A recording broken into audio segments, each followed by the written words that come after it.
Welcome back to The Pulse. I'm Tom Basili filling in for David Harris Jr. While Democrats pretend to protect children, one of their own is pushing for an absolutely outrageous proposal. Minnesota's House is discussing a bill that would require age verification for adult websites.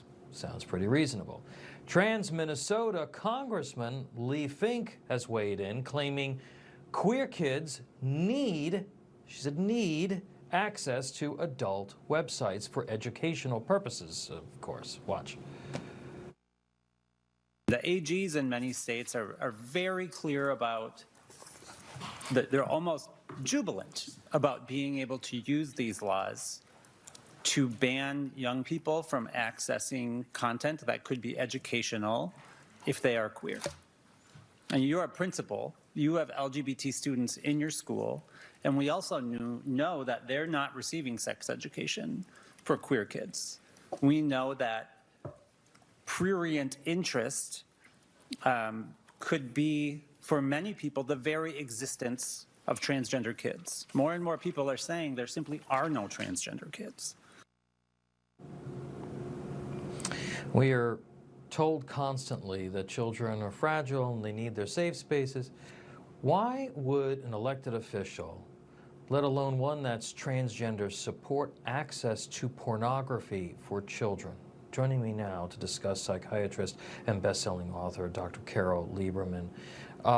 Doctor, your reaction to his argument, he says that you have to allow kids access to pornography. That just shows how twisted his mind is and how much he needs therapy. It's upside down.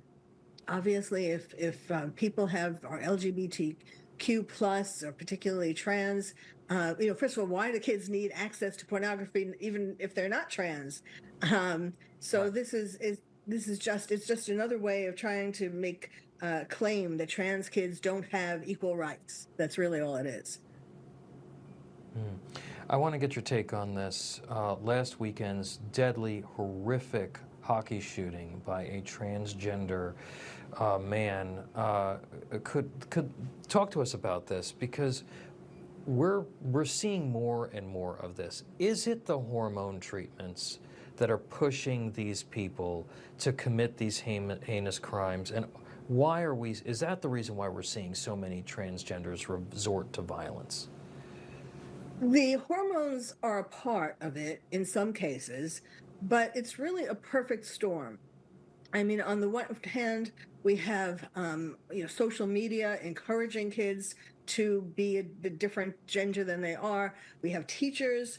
We have kids coming back after COVID who are very confused, because they missed socialization for 2 or 3 years, looking unhappy, depressed, and people are telling them, well, it's because you're a boy and really underneath you're a girl. You really were meant to be a girl, or vice versa. So there is all this pressure. So the hormones are part of it. Also, parents are part of it, because some of the parents wanted to have a girl or a boy, and they had the opposite. And so, when a doctor tells them, oh, well, you should help them to have gender reassignment surgery, they're happy to do that because they really wanted the other sex. Robert Dorgan, or Roberto Esposito, he's an interesting guy, because it's rather unusual at 50 years old to decide you want gender reassignment surgery. And after he did that, his whole life fell apart. His wife divorced him, his father-in-law evicted him, his mother attacked him. Yes. Yeah, because you can't, if you have an underlying severe mental illness, just fixing the cosmetics and putting on a wig or attaching, that doesn't solve the problem. It actually has the ability to make it worse, and I really think that society needs to start trending more and more in that direction of understanding that. And but I'm sure we'll talk again much more about this, because it is this is a very, very difficult thing that we keep on realizing and seeing as a country. Dr. Carol Lieberman, thank you.